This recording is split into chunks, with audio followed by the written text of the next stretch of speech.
નમસ્કાર મિત્રો સ્ટીરિયો કેમિસ્ટ્રીની અંદર આપણે અગાઉના લેક્ચર્સની અંદર પ્રકાશીય સમઘટકો અંગે વાત કરી હતી અને એક કે એક કરતાં વધારે સ્ટીરિયોજેનિક સેન્ટર આવેલા હોય ત્યારે એમાં કેટલા અવકાશીય સમઘટકો શક્ય બને અને આ અવકાશીય સમઘટકોનું એકબીજા સાથેનો સંબંધ એટલે કે ઇનેન્શિયોમર્સ છે કે ડાયસ્ટીરિયોમર્સ છે એ અંગે વાત કરી હતી. સાથે સાથે આપણે તેમની પ્રકાશ ક્રિયાશીલતા અંગે પણ મિત્રો ચર્ચા કરી હતી. હવે આ ચેપ્ટરની આ જે લેક્ચર્સ જે છે એની અંદર મિત્રો આપણે હવે આગળ રેસેમિક મિશ્રણ એટલે શું, ત્યારબાદ એમનું આઇસોલેશન એટલે કે અલગીકરણ એ કેવી રીતે કરવામાં આવે છે, એની વિવિધ પદ્ધતિઓ, અને ત્યારબાદ રેસેમાઇઝેશન એટલે કે રેસેમેરીકરણ શું છે એ અંગે આપણે આ લેક્ચરમાં ચર્ચા કરીશું.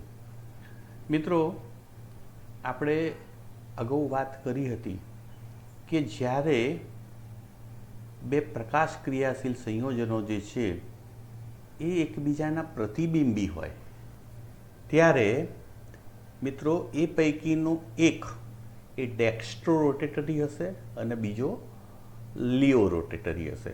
એટલે કે એકના વિશિષ્ટ પરિભ્રમણનું મૂલ્ય પ્લસ હશે અને બીજાનું એટલું જ પરંતુ માઇનસ હશે. જો મિત્રો આ બંને ઇનેન્શિયોમર્સ એટલે કે પ્રતિબિંબી સમઘટકો નું જો પ્રમાણ સરખું હોય દ્રાવણની અંદર તો શું થાય, તો કે જેટલું વિશિષ્ટ પરિભ્રમણનું મૂલ્ય ડેક્સ્ટ્રો રોટેટરી ઇનેન્શિયોમર્સને કારણે આવે છે પ્લસમાં, એટલું જ લિયો રોટેટરીને આધારે માઇનસમાં આવે છે અને પરિણામે બંને સમઘટકો દ્વારા જે ધ્રુવીભૂત પ્રકાશનું જે છે એ કોણાવર્તન પરસ્પર વિરોધ હોવાથી નાબૂદ થાય છે. અને એટલે આવું મિશ્રણ કે જેમાં બંને ડેક્સ્ટ્રો અને લિયો બંને ઇનેન્શિયોમર્સ હોય છે તેમ છતાં તે પ્રકાશ ક્રિયાશીલતા દર્શાવતું નથી અને આવા મિશ્રણને સમાન પ્રમાણમાં ડેક્સ્ટ્રો અને લિયો બંને ઇનેન્શિયોમર્સના મિશ્રણને શું કહેવામાં આવે છે મિત્રો? રેસેમિક મિક્સર કહેવામાં આવે છે.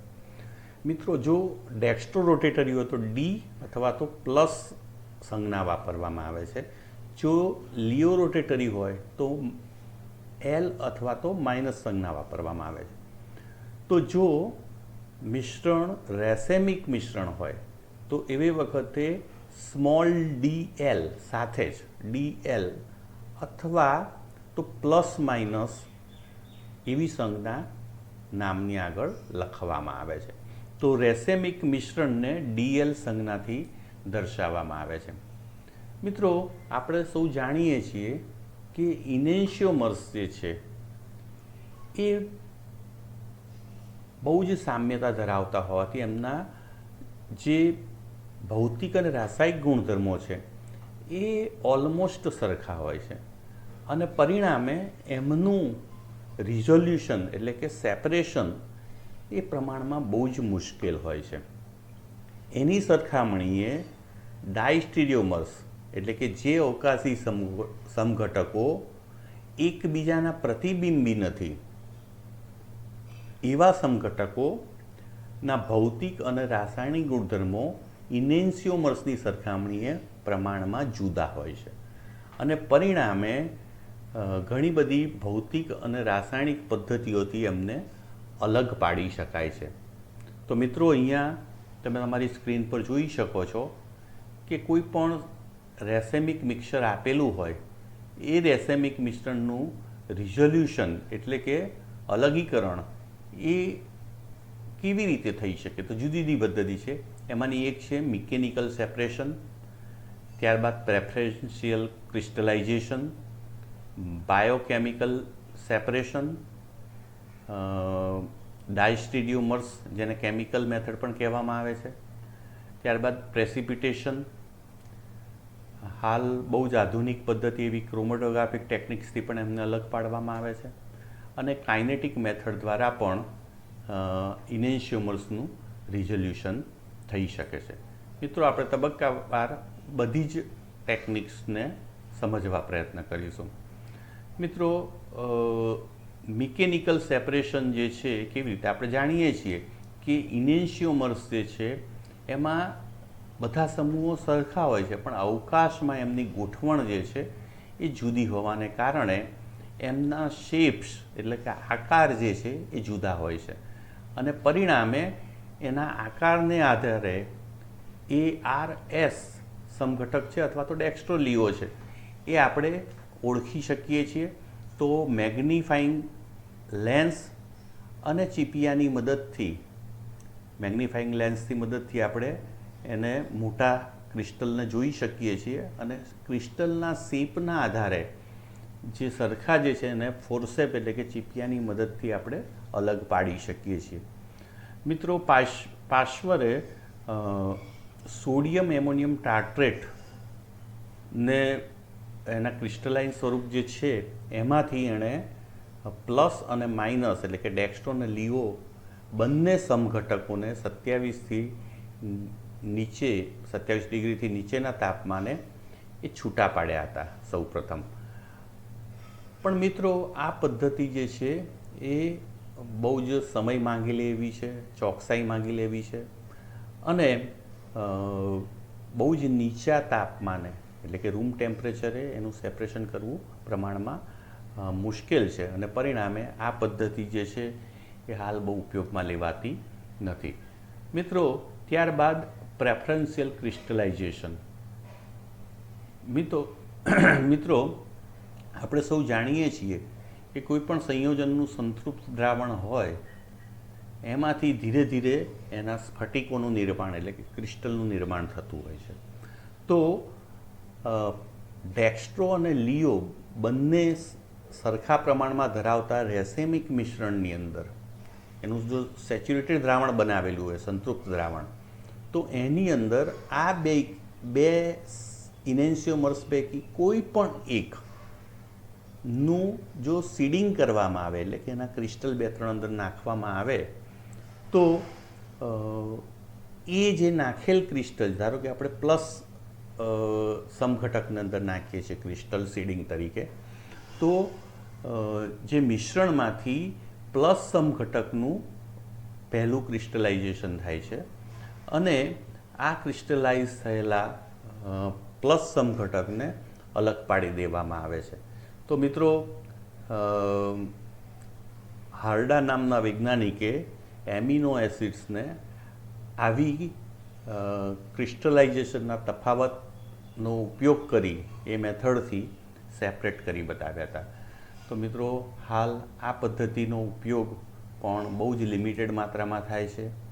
મિત્રો, ત્યારબાદ 1858માં પાશ્વરે બાયોકેમિકલ સેપરેશનની ઉપયોગ કર્યો અને ખાસ કરીને બેક્ટેરિયા, ફંગી, યીસ્ટ, મોલ્ડ જેવા સૂક્ષ્મ જીવોનો ઉપયોગ કર્યો એણે અને સંયોજન જે રેસેમિક મિશ્રણ છે એનું ડાયલ્યુટ સોલ્યુશન છે એમાં આવા સૂક્ષ્મજીવોને સંવર્ધિત કર્યા.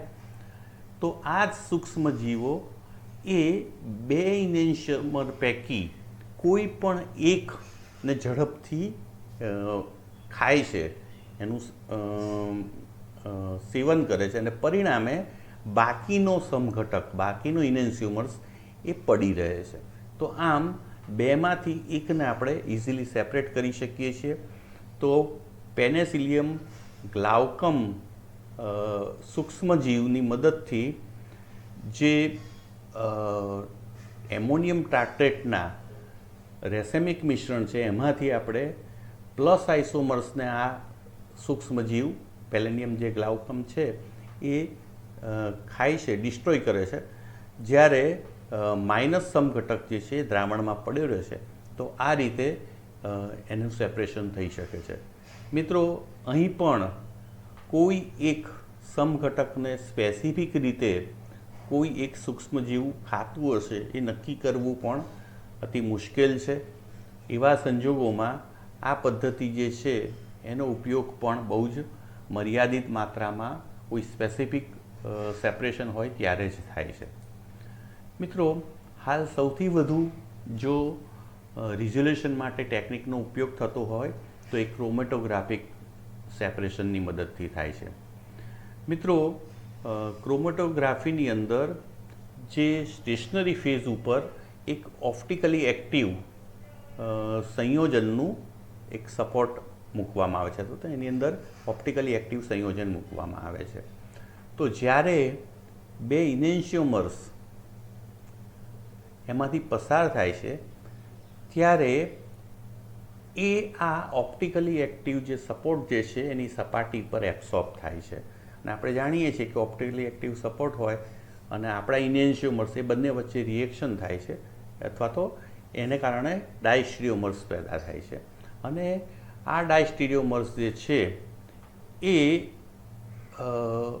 બંને સમઘટકો બંને ઇનેન્શિયોમર્સ સાથે જુદા જુદા બને છે અને બંને ડાયસ્ટીરિયોમર્સ જે છે એ આ સપાટી પર એબ્સોર્બ થાય છે અને એબ્સોર્બ થવાની જે ઇન્ટેન્સિટી છે એ બંનેની જુદી જુદી છે અને પરિણામે જે વધુ એબ્સોર્બ થાય છે ડાયસ્ટીરિયોમર્સ સપાટી ઉપર એ મોડો ઇલ્યુટ થાય છે ક્રોમેટોગ્રાફી ટેકનિક્સમાં કોલમની બહાર, અને જે ઓછો એબ્સોર્બ થાય છે એ પ્રથમ ઇલ્યુટ થાય છે.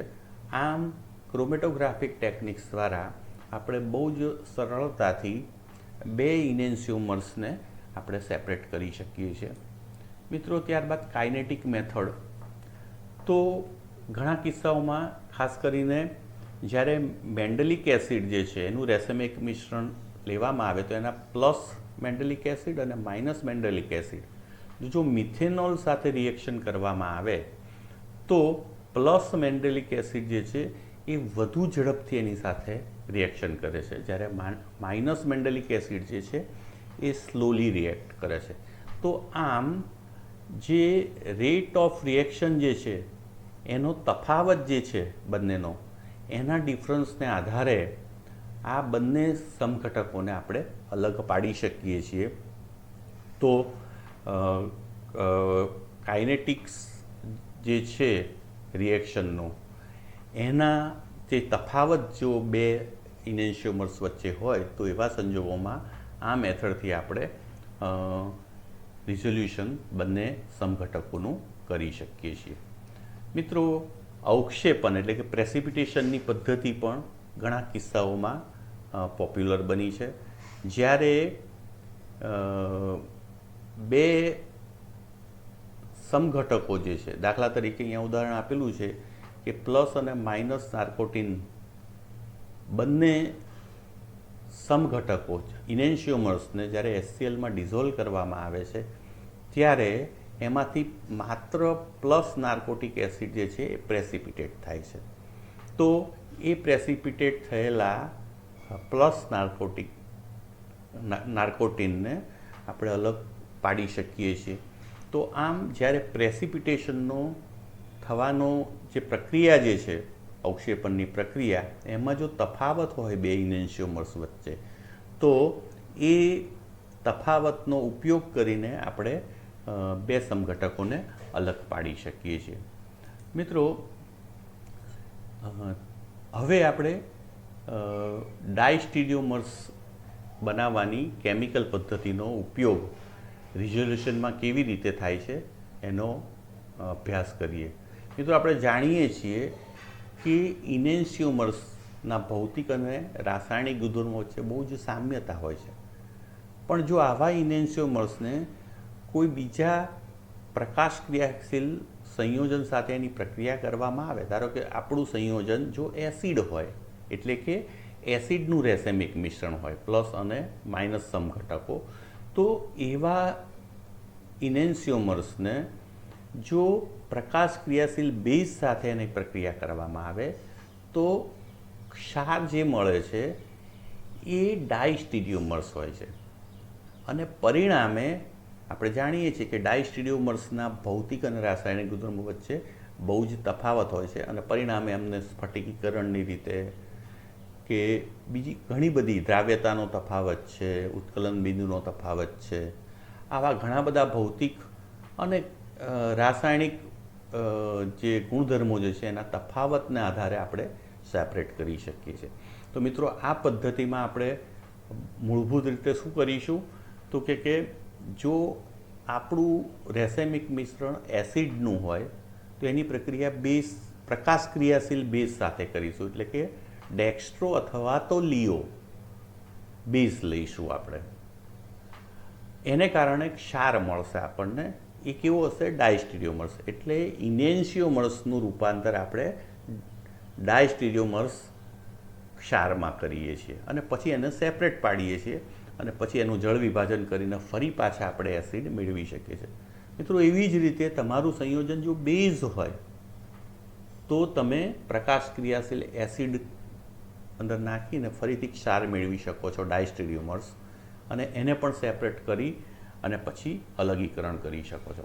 તો મિત્રો અહીંયા તમે જોઈ શકો છો કે ઇનેન્શિયોમર તરીકે આપણે રેસેમિક મિક્સર લીધું છે, એ એસિડનું લીધું છે. તો એસિડના રેસેમિક મિશ્રણમાં એનો પ્લસ અને માઇનસ સમઘટક એટલે કે ડેક્સ્ટ્રો અને લિયો બંનેનું મિશ્રણ હોય છે. મિત્રો અહીંયા એસિડનું રેસેમિક મિશ્રણ છે એટલે આપણે એનો ડાયસ્ટીરિયોમર ક્ષાર બનાવવો હોય તો એમાં બેઝ પ્રકાશ ક્રિયાશીલ બેઝ ઉમેરવો પડે. તો મિત્રો અહીંયા તમે જોઈ શકો છો તો B+ એડ કર્યો છે. અહીંયા માત્ર ડેક્સ્ટ્રો સમઘટક જ લીધો છે બેઝનો, અને એટલે એને પ્રકાશ ક્રિયાશીલ બેઝ કહેવામાં આવે છે. મિત્રો માઇનસ પણ લઈ શકાય છે, પણ અહીંયા પ્લસ લેવામાં આવેલો છે. તો આ જે પ્રકાશ ક્રિયાશીલ બેઝ છે ડેક્સ્ટ્રો, એ આ બંને ઇનેન્શિયોમર્સ સાથે રિએક્શન કરશે. તો આના સાથે રિએક્શન કરતો A+B+ આપણને અહીંયા ક્ષાર મળ્યો. એવી જ રીતે A-B+ અહીંયા ક્ષાર બીજો મળ્યો. તો આ બે ક્ષાર મળે છે. તો મિત્રો અહીં જે મિશ્રણ જે છે એ એસિડનું મિશ્રણ છે અને બંને ઇનેન્શિયોમર્સ છે. પણ અહીં જે મિશ્રણ જે છે એ ક્ષારનું મિશ્રણ છે અને એ બંને કેવા છે? ડાયસ્ટીરિયોમર્સ છે.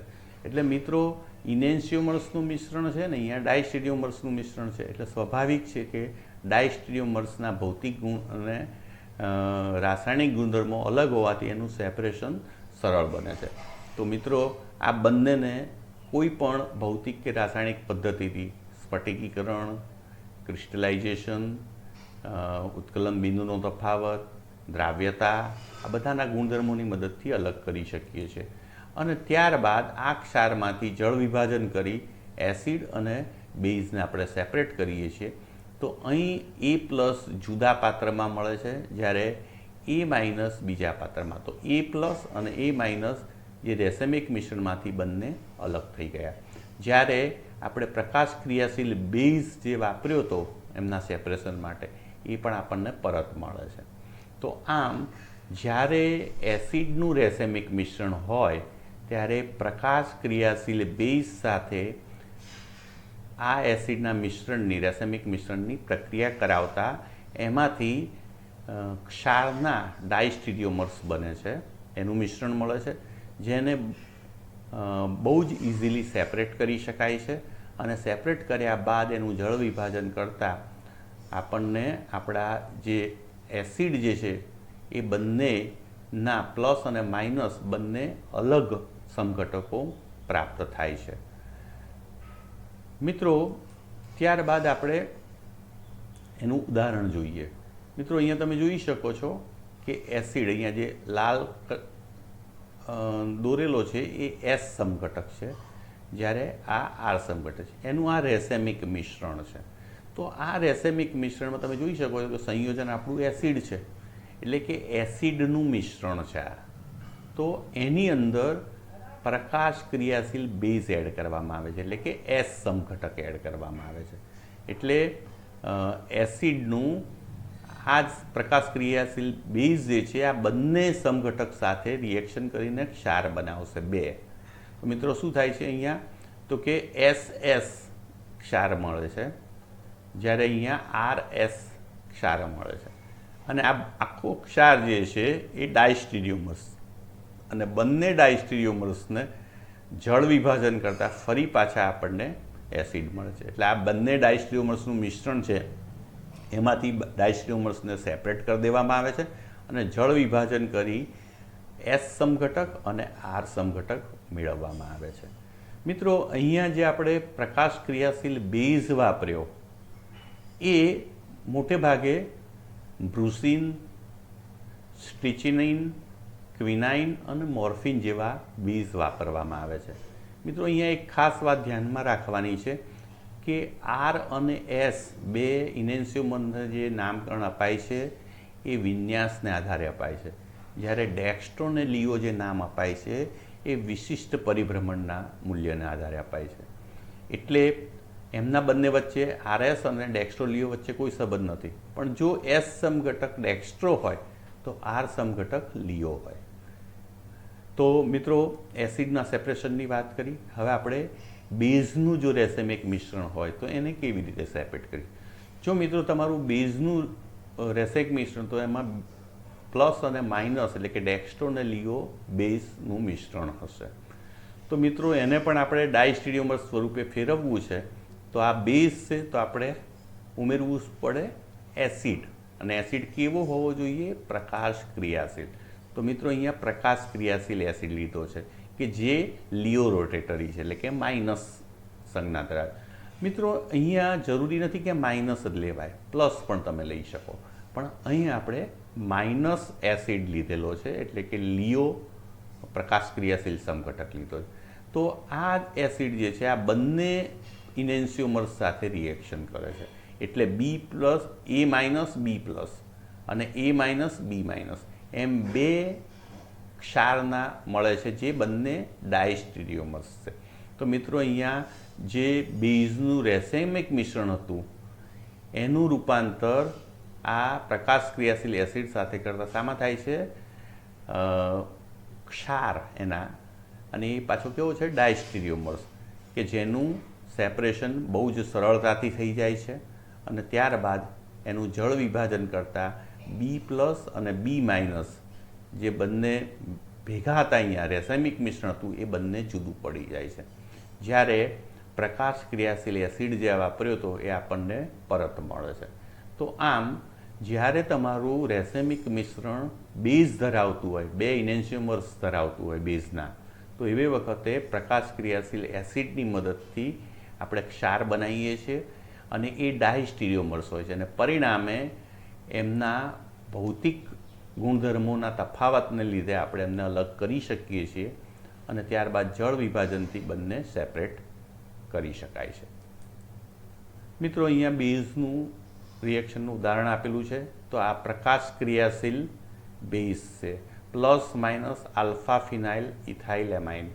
મિત્રો, અહીંયા તમે જોઈ શકો છો કે આ બંને સમઘટકો પ્લસ માઇનસ એ બેઝ છે. તો જ્યારે બેઝ હોય ત્યારે આ બધા એસિડને, ઓપ્ટિકલી એક્ટિવ એસિડને આપણે યુઝ કરીએ છીએ ક્ષાર મેળવવા માટે ડાયસ્ટીરિયોટોપિક. તો camphor 10 sulphonic acid, malonic acid, tartaric acid અને મેન્ડેલિક એસિડ એ મોટે ભાગે પ્રકાશ ક્રિયાશીલ એમના જે એસિડ્સ છે આ બધા એ અહીંયા વાપરો. તો અહીંયા મિત્રો ટાર્ટ્રિક એસિડ વાપરેલો છે. તો ટાર્ટ્રિક એસિડના 2 મોલ સાથે આ બંને જણ રિએક્શન કરે છે, અને પરિણામે આ બે આપણને ડાયસ્ટીરિયોમર્સ પ્રાપ્ત થાય છે. મિત્રો, આ બંને ડાયસ્ટીરિયોમર્સને ભૌતિક રાસાયણિક ગુણધર્મોના તફાવતના આધારે સેપરેટ કરી દેવામાં આવે છે, અને પછી જળ વિભાજન કરતાં આ બંને જુદા જુદા આપણે સેપરેટ મેળવી શકીએ છીએ. તો મિત્રો, બેઝને પણ કેવી રીતે અલગ પાડ્યો એની વાત કરી. મિત્રો, જો તમારું પ્રકાશ જે રેસેમિક મિશ્રણ જે છે એ આલ્કોહોલ હોય, એટલે કે ધારો કે અહીંયા ઉદાહરણ તરીકે DL2 બ્યુટેનોલ આપ્યું છે. તો મિત્રો, આપણે જાણીએ 2 બ્યુટેનોલ જે છે એમાં એક અસમ કાર્બન છે, એટલે એના 2 સમઘટકો ઇનેન્સિયોમર્સ D અને L એનું રેસેમિક મિશ્રણ હોય છે. તો આ રેસેમિક મિશ્રણ માંથી આપણે બંને આલ્કોહોલ જે સમઘટકો છે ડી અને એલ એને આપણે સેપરેટ કરવા છે. તો મિત્રો અહીંયા હેન્ડલ તરીકે અને થેલિક એનહાઇડ્રાઇડ અથવા તો સક્સિનિક એનહાઇડ્રાઇડ, તો અહીંયા આપણે થેલિક એનહાઇડ્રાઇડ વાપરે છે મિત્રો, તો એની સાથે રિએક્શન થાય છે. તો આ રિએક્શન થવાથી હાફ એસ્ટર પ્રાપ્ત થાય છે. એટલે કે અહીંયા આ HOH અહીંયા આખો અણુ એડ થઈ જાય છે અને અહીં COOH હોય છે. તો હાફ એસ્ટરની અંદર એક ભાગમાં એસ્ટર ગ્રુપ અને એક ભાગમાં એસિડ ગ્રુપ હોય છે. અને મિત્રો અહીંયા તમે જોઈ શકો છો કે આ સંયોજન જે છે કોઈ ગુણધર્મ ધરાવતો નહોતો એસિડ કે બેઝનો, પણ અહીંયા COOHને કારણે જે આ હાફ એસ્ટર મળે છે એ એસિડિક ગુણધર્મ ધરાવે છે અને પરિણામે વૃષિન જેવા પ્રકાશ ક્રિયાશીલ સમઘટક જો અહીંયા એડ કરવામાં આવે તો આમાંથી અહીં રિએક્શન થઈ અને ડાયસ્ટીરિયોમર્સ 2 સોલ્ટ મળે છે. અને આ ડાયસ્ટીરિયોમેરિક સોલ્ટ જે છે એને આપણે સેપરેટ કરી દઈએ અને ત્યારબાદ હાઇડ્રોલિસિસ કરીએ તો D2 બ્યુટેનોલ અને L2 બ્યુટેનોલને આપણે અલગ પાડી શકીએ છીએ. તો મિત્રો અહીંયા એક વધારાનું આપણે રિએક્શન કર્યું કે જેમાં થેલિક એનહાઇડ્રાઇડ અથવા તો સક્સિનિક એનહાઇડ્રાઇડની મદદથી આપણે એક હાફ એસ્ટર જેવું એસિડિક સંયોજન બનાવ્યું કે જે પ્રકાશ ક્રિયાશીલ બેઝ સાથે પેલી આપણી જે નોર્મલ મેથડ છે એ દ્વારા ડાયસ્ટીરિયોમર્સ બનાવે છે અને પછી એનું સેપરેશન અને જળ વિભાજનથી અલગીકરણ આપણે કરી શકીએ છીએ. તો મિત્રો અહીં જેવી રીતે આપણે કોઈ હેન્ડલને પકડીને ઊભા થઈએ છીએ એવી રીતે આની મદદ લઈ હેન્ડલ તરીકે આ સંયોજનની મદદ લઈ આપણે એવા સંયોજનમાં એનું રૂપાંતર કર્યું કે જેને ઇઝીલી ક્ષાર બનાવી અને સેપરેટ કરી શકાય. તો મિત્રો આલ્કોહોલ હોય ત્યારે આવા થેલિક એનહાઇડ્રાઇડ અને સક્સિનિક એનહાઇડ્રાઇડ જેવા હેન્ડલનો ઉપયોગ કરવામાં આવે છે. મિત્રો ઘણી વખત હેન્ડલ સિવાય પણ ટાર્ટ્રિક એસિડ જો સીધો જ આલ્કોહોલ સાથે રિએક્શન કરવામાં આવે રેસમિક મિશ્રણ સાથે તો અહીંયા જે બે જેને એસ્ટર મળે છે એ પણ કેવા હોય છે ડાયસ્ટીરિયોમર્સ. તો એને પણ ઇઝીલી જળ વિભાજન સેપરેટ કરીને જળ વિભાજનથી બંને જે આલ્કોહોલ જે છે એને આપણે સેપરેટ કરી શકીએ છીએ. તો મિત્રો આમ આપણે રેસેમિક મિશ્રણ જો એસિડનું હોય, બેઝનું હોય અને આલ્કોહોલનું હોય તો કેવી રીતે કેમિકલ મેથડ દ્વારા ડાયસ્ટીરિયોમર્સ બનાવીને સેપરેટ કરીએ છીએ એ આપણે સમજવા પ્રયત્ન કર્યો. મિત્રો હવે બીજો મુદ્દો આપણે જે લઈએ છીએ એ રેસેમાઇઝેશનનો છે. મિત્રો આપણે જાણીએ છીએ, આપણે જે વાત કરી કે બે ડેક્સ્ટ્રો અને લિયો બંને ઇનેન્સ્યુમર્સનું સરખું પ્રમાણ હોય એને આપણે રેસેમિક મિશ્રણ કહીએ છીએ. મિત્રો રેસેમિક મિશ્રણમાંથી ડેક્સ્ટ્રો અને લિયો બંનેને છૂટા કેવી રીતે પાડવા, એમનું રિઝોલ્યુશન કેવી રીતે કરવું, જેને વિભેદન કહેવામાં આવે છે. તો એ વિભેદનથી આપણે ડેક્સ્ટ્રો અને લિયોને છૂટા પાડીએ. પણ મિત્રો ઘણી વખત એવું જોવા મળે છે કે રાસાયણિક પ્રક્રિયા દરમિયાન અથવા તો કોઈ ભૌતિક ક્રિયા કરીએ ગરમી અથવા તો ટેમ્પરેચરમાં ફેરફારથી તો એવી વખતે ડેક્સ્ટ્રોનું લિયો અને લિયોનું ડેક્સ્ટ્રોમાં રૂપાંતર થાય છે. દાખલા તરીકે આપણે એક પાત્રની અંદર ડેક્સ્ટ્રો જ લીધું હોય અને એ ડેક્સ્ટ્રો ધીરે ધીરે લિયોમાં કન્વર્ટ થાય તો થોડા સમય પછી બંનેનું પ્રમાણ સરખું થઈ જાય છે તો રેસેમિક મિશ્રણ પ્રાપ્ત થાય છે. તો વિભેદન કરવાની જે ક્રિયા જે છે રિઝોલ્યુશનની એમાં ડેક્સ્ટ્રો અને લિયોને છૂટા પાડવામાં આવે છે રેસેમિક મિશ્રણમાંથી. પણ ડેક્સ્ટ્રો અને લિયોમાંથી જો રેસેમિક મિશ્રણ બનતું હોય એટલે કે ઉલટી ઘટના થતી હોય રિઝોલ્યુશનથી તો એવી ઘટનાને રેસેમાઇઝેશન કહેવામાં આવે છે. મિત્રો ભૌતિક મદદ એટલે કે ફિઝિકલ મેથડ કે કેમિકલ મેથડ દ્વારા આવું રેસેમાઇઝેશન થતું હોય છે. તો રેસેમાઇઝેશનની મિકેનિઝમ એટલે કે ડેક્સ્ટ્રોનું લિયોમાં અને લિયોનું ડેક્સ્ટ્રોમાં કેવી રીતે રૂપાંતર થાય છે તો એની જે મિકેનિઝમ છે ક્રિયાવિધિ એ જુદી જુદી 4 રીતે થતી જોવા મળે છે. તેનો આપણે ક્રમશઃ અભ્યાસ કરીશું. તો મિત્રો રેસેમાઇઝેશન થ્રુ પ્રોટોમેરિઝમ આપણે જાણીએ છીએ કે કીટો ઇનોલ ટોટોમેરિઝમ થાય છે. એટલે કે કીટો સ્વરૂપનું ઇનોલમાં અને ઇનોલનું કીટોનમાં એ સતત બંને કેવા છે, એકબીજાના ટોટોમર્સ તરીકે ઓળખાય છે. તો મિત્રો તમે જોઈ શકો છો અહીંયા તો કે 3 કાર્બન ધરાવતો આ અસમ કાર્બન છે કે જેમાં 3 સમૂહો જુદા છે, C2H5, CH3 અને H, અને એ આવા C ડબલ બોન્ડ OH સાથે જોડાયેલો છે. આ સંયોજન જે છે એમાં અસમ કાર્બન હોવાથી એક કિરાલિટીનો ગુણધર્મ ધરાવે છે. મિત્રો અહીંયા જે ટોટોમેરિઝમ જે છે, કીટોઇનલ ટોટોમેરિઝમ, એ એસિડ ઉદ્દીપકીય મિકેનિઝમથી પણ થાય છે અને બેઝ ઉદ્દીપકીય મિકેનિઝમથી પણ થાય છે. એટલે કે એસિડ કેટેલાઇઝ મેથડથી મિકેનિઝમથી પણ એનું રૂપાંતર થતું હોય. તો શું થાય છે તો કે આ આખી ક્રિયાવિધિથી એનું આ ઇનોલ સ્વરૂપમાં રૂપાંતર થયું. એટલે કે જ્યાં C ડબલ બોન્ડ હતો અહીંયા, ત્યાં COH થઈ ગયું અને અહીંયા દ્વિબંધ આવી ગયો. આ H જે છે અહીંયા જતો રહ્યો. તો મિત્રો અહીંયા આ બંનેમાં તફાવત શું છે તો કે અહીંયા અસમ કાર્બન હતો અને ત્રિપરિમાણીય રચના હતી, જ્યારે અહીંયા દ્વિબંધ આવી જાય છે, sp2 હાઇબ્રિડાઇઝ છે આ બંને કાર્બન, અને પરિણામે આ અણુ સમતલીય બની જાય છે. તો હવે આનો અર્થ એમ થયો કે કીટો સ્વરૂપ જે હતું અહીંયા અસમ કાર્બન ધરાવતા, તો એ કેવું છે 3D, એટલે કે જેને કહેવાય કે ત્રિપરિમાણીય છે, જ્યારે અહીંયા એ 2 ડાયમેન્શનલ છે. આ કિરાલિટી ધરાવે છે, જ્યારે આ કિરાલિટી ધરાવતું નથી ઇનોલ સ્વરૂપ. તો કીટો ઇનોલમાં જે ફેરફાર થાય છે એસિડ ઉદ્દીપકીય મિકેનિઝમથી થાય છે. મિત્રો જો બેઝ કેટાલાઇઝ મિકેનિઝમથી થતું હોય તો આ H જે છે એના બંધના ઇલેક્ટ્રોન અહીં શિફ્ટ થાય છે અને અહીંયા થાય છે, અને આ ફેરફારથી પહેલાંની જેમ જ આપણને ઇનોલ પ્રાપ્ત થાય છે. તો મિત્રો બે પદ્ધતિથી આપણને કીટો સ્વરૂપમાંથી ઇનોલ સ્વરૂપ પ્રાપ્ત થયું. હવે તો ધારો કે R સમઘટક આપણે લીધો છે અને અગાઉ વાત કરીએ પ્રમાણે આ અસમ કાર્બન છે, એ C ડબલ બોન્ડ O સાથે જોડાયેલો એટલે કીટો સ્વરૂપ આપણે કહીએ છીએ. તો એનો R આઇસોમર્સ છે, તો એનું ઇનોલમાં રૂપાંતર થયું. તો આ ઇનોલ સ્વરૂપ છે. અને આ બંને વચ્ચે તફાવત શું છે તો કે આ જે છે 3 ડાયમેન્શનલ છે ને, જ્યારે આ સમતલીય દ્વિપરિમાણીય રચના છે C ડબલ બોન્ડ C ને કારણે.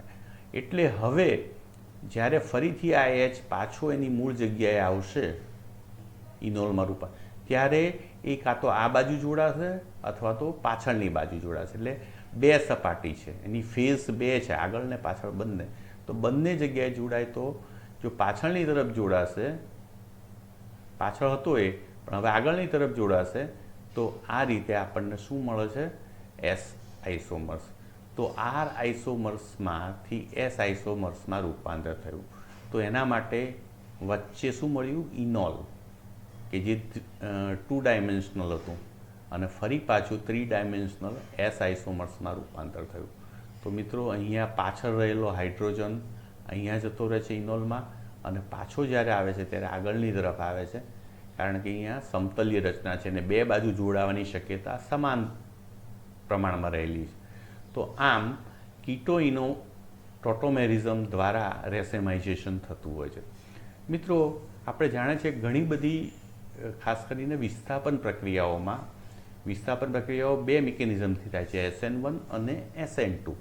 તો જો SN1 મિકેનિઝમથી થતું હોય કોઈ પણ રાસાયણિક પ્રક્રિયા વિસ્થાપનની, તો એવે વખતે શું થાય છે તો કે આપણે જાણીએ છીએ કે સૌ પ્રથમ લિવિંગ ગ્રુપ એટલે કે દૂર થતો સમૂહ, ધારો કે અહીંયા Cl છે, એ દૂર થાય છે પહેલાં, અને દૂર થવાથી આ ત્રણેય સમૂહો સમતલીય બની જાય છે અને અહીંયા સમતલીય sp2 હાઇબ્રિડાઇઝ કેવો કાર્બોકેશાઇન પ્રાપ્ત થાય છે. તો મિત્રો આપણે જાણીએ છીએ SN1 મિકેનિઝમમાં વચગાળાના ઇન્ટરમીડિયેટ તરીકે કાર્બોકેશાઇન પ્રાપ્ત થાય છે. આ કાર્બોકેશાઇન કેવો હોય છે, સમતલીય. અને પરિણામે હવે જ્યારે ન્યુક્લિયોફાઇલ એટેક કરે છે તો એ જે દિશામાંથી દૂર થયેલો લિવિંગ સમૂહ એ જ દિશામાં જો જોડાય આ જોડાતો સમૂહ, ન્યુક્લિયોફાઇલ. તો એવી વખતે રિટેન્શન થાય છે, એટલે કે એ જ પ્રકારની રચના ધરાવતું આપણને સેમ ટુ સેમ આ જો આર હોય, આ આર છે તો આ આર સમઘટક આપણને પ્રાપ્ત થાય છે. પણ મિત્રો જો આ એનયુ આ તરફથી એટેક કરે તો વિરુદ્ધ દિશામાંથી, તો આ પ્રકારનો સમઘટક પ્રાપ્ત થાય છે, જેની એસ સમઘટક કહેવામાં આવે છે. આર છે તો એસ. તો બંનેનું પ્રમાણ 50% હોય છે, કારણ કે બંને દિશામાંથી એટેક કરવાની સંભાવના સરખા પ્રમાણમાં હોય છે. તો મિત્રો જ્યારે કોઈ પણ વિસ્થાપનની પ્રક્રિયા એ SN1 મિકેનિઝમથી થતી હોય ત્યારે હંમેશા સમાન પ્રમાણ ધરાવતા બંને ઇનેન્શિયોમર્સનું રેસેમિક મિશ્રણ પ્રાપ્ત થાય છે.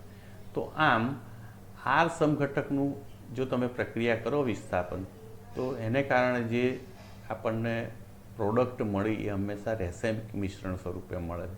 તો અહીંયા જે રેસેમાઇઝેશન થયું, રેસેમિક મિશ્રણ મળ્યું, એ SN1 મિકેનિઝમને કારણે પ્રાપ્ત થયું, કે જેમાં મધ્યસ્થી તરીકે કાર્બોકેશાયન બને છે. મિત્રો, આપણે જાણીએ છીએ સૌ કે ઘણી વખતે SN2 મિકેનિઝમથી પણ આપણે વિસ્થાપન પ્રક્રિયા થતી હોય. কিন্তু SN1 મિકેનિઝમની અંદર હંમેશા લિવિંગ ગ્રુપ જે હોય છે એની ઓપોઝિટ સાઈડથી જે દાખલ થતો સમૂહ જે છે એટેક કરે છે, અને પરિણામે અહીંયા મધ્યસ્થી તરીકે આવી સંકીર્ણ રચના મળે છે. અને ધીરે ધીરે હવે અહીંયા જે લિવિંગ ગ્રુપ જે છે દૂર થાય છે અને આ જોડાઈ જાય છે. તો આના કરતાં બિલકુલ વ્યસ્ત રચના પ્રાપ્ત થાય છે. તો તમે જોઈ શકો છો કે અહીંયા જે છે છત્રી કાગડો થયો એવી રીતના વિરુદ્ધ રચના પ્રાપ્ત, જેને ઇન્વર્ઝન કહેવામાં. તો હંમેશા SN2 મિકેનિઝમમાં વ્યસ્ત રચના, વિન્યાસ ધરાવતી રચના મળે છે. એટલે કે જો તમારું સંયોજન R હશે તો S આઇસોમર્સ પ્રાપ્ત થાય છે, જો S હશે તો R પ્રાપ્ત થશે. તો આમ SN2 મિકેનિઝમ દ્વારા પણ હંમેશા વિન્યાસ બદલાય છે, એટલે કે આરમાંથી S અને Sમાંથી R સમઘટક પ્રાપ્ત થાય છે. મિત્રો, ઘણી બધી વખતે ખાસ કરીને આલ્કોહોલ હોય ત્યારે ડિહાઇડ્રોજિનેશન દરમિયાન પણ રેસેમાઇઝેશન થતું જોવા મળે છે. તો અહીં તમે જોઈ શકો છો કે ધારો કે આ આર સમઘટક છે મિત્રો, તો એમાં ડિહાઇડ્રોજિનેશન થાય છે, એટલે કે O અને કાર્બન સાથે જોડાયેલ હાઇડ્રોજન બંને દૂર થાય છે. આ જોડાતા તરત જ અહીંયા કીટોન બને છે. તો મિત્રો અહીંયા કીટોન મળે છે. અહીંયા જેને કહેવાય ને sp3 આપણે હાઇબ્રિડાઇઝેશન છે, જ્યારે અહીંયા sp2 હાઇબ્રિડાઇઝેશન છે. તો આ ત્રિપરિમાણીય છે, જ્યારે આ સમતલીય રચના છે. તો હવે એક વખતે અહીંયા બંને હાઇડ્રોજન દૂર થાય છે, એટલે કે ડિહાઇડ્રોજિનેશન થઈ ગયું. હવે ફરી પાછું જ્યારે હાઇડ્રોજિનેશન થાય છે ત્યારે જે ઉમેરાતા બંને H છે, જો બંને અહીંયા જે સમતલ છે એની ઉપરની તરફથી ઉમેરાય અથવા તો પાછળની નીચેની તરફથી પણ ઉમેરાઈ શકે છે. તો બે શક્યતાઓ રહેલી છે અને પરિણામે R અને S બંનેનું મિશ્રણ પ્રાપ્ત થાય છે. એટલે મિત્રો, જ્યારે પણ R અથવા તો S કોઈ પણ આઇસોમર લીધો હોય અને જો તમે એનું હાઇડ્રેશન કરો તો એમાંથી કીટોન પ્રાપ્ત થાય છે હાઇડ્રોજિનેશન કરવાથી, અને ફરીથી ડિહાઇડ્રોજિનેશન કરવાથી. અને જ્યારે ફરીથી હાઇડ્રોજિનેશન કરીએ ત્યારે હંમેશા એમાંથી બંને આઇસોમર્સનું સરખું પ્રમાણ મળે છે, જેને રેસેમિક મિશ્રણ કહેવામાં. તો આને રેસેમાઇઝેશનની ઘટના કહેવામાં આવે છે. તો મિત્રો, આપણે આ વ્યાખ્યાનની અંદર રેસેમિક મિશ્રણ શું છે આપણે જાણીએ છીએ કે એ ઇનેન્શિયોમર્સ નું સરખું પ્રમાણ છે રેસેમિક મિશ્રણ. અને રેસેમિક મિશ્રણના ભૌતિક અને રાસાયણિક ગુણધર્મો સમાન હોવાથી એમનું સેપરેશન મુશ્કેલ હોય છે, એમનું રિઝોલ્યુશન. તો રિઝોલ્યુશનની વિવિધ પદ્ધતિઓનો આપણે અભ્યાસ કર્યો, અને એમાં ખાસ કરીને જે કેમિકલ મેથડ છે ડાયસ્ટીરિયોમર્સ બનાવવાની મેથડ, એનો આપણે અભ્યાસ કર્યો. એમાં એસિડનું રેસેમિક મિશ્રણ હોય તો પ્રકાશ ક્રિયાશીલ બેઝની મદદથી ડાયસ્ટેરિયોમર્સ બનાવવામાં આવે છે. જો સંયોજન બેઝનું રેસેમિક મિશ્રણ હોય તો પ્રકાશ ક્રિયાશીલ એસિડ લઈને ડાયસ્ટેરિયોમર્સ બનાવવામાં આવે છે. અને જો સંયોજન આલ્કોહોલ હોય તો ઘણી વખતે થેલિક એનહાઇડ્રાઇડ અથવા તો સક્સેનિક એનહાઇડ્રાઇડનું હેન્ડલ તરીકે ઉપયોગ કરી એનું હાફ એસ્ટરને એસિડમાં રૂપાંતર કરવામાં આવે છે અને એનું પછી પ્રકાશ ક્રિયાશીલ બેઝ સાથે રૂપાંતર કરીને ડાયસ્ટેરિયોમર્સ બનાવે છે. મિત્રો, અહીંયા બધી જ મેથડમાં ડાયસ્ટેરિયોમર્સ બનાવવામાં આવે છે. આ ડાયસ્ટેરિયોમર્સના ભૌતિક અને રાસાયણિક ગુણધર્મો એ બિલકુલ અલગ હોય છે અને પરિણામે એમનું સેપરેશન જે છે સહેલાઈથી થઈ જાય છે અને સેપરેશન કર્યા બાદ એનું જળ વિભાજન કરતાં ફરીથી મૂળ એસિડ અને અથવા તો બેઝ અથવા તો આલ્કોહોલ એ પાછા અલગ અલગ રીતે આપણને પ્રાપ્ત થઈ જાય છે. તો મિત્રો, એ વાત થઈ રિઝોલ્યુશનની. ત્યારબાદ રેસેમાઇઝેશન શું એની વાત કરી અને રેસેમાઇઝેશન થાય છે તો એ કઈ મિકેનિઝમથી થાય છે એવી જુદી જુદી મિકેનિઝમનો પણ આપણે અભ્યાસ કર્યો.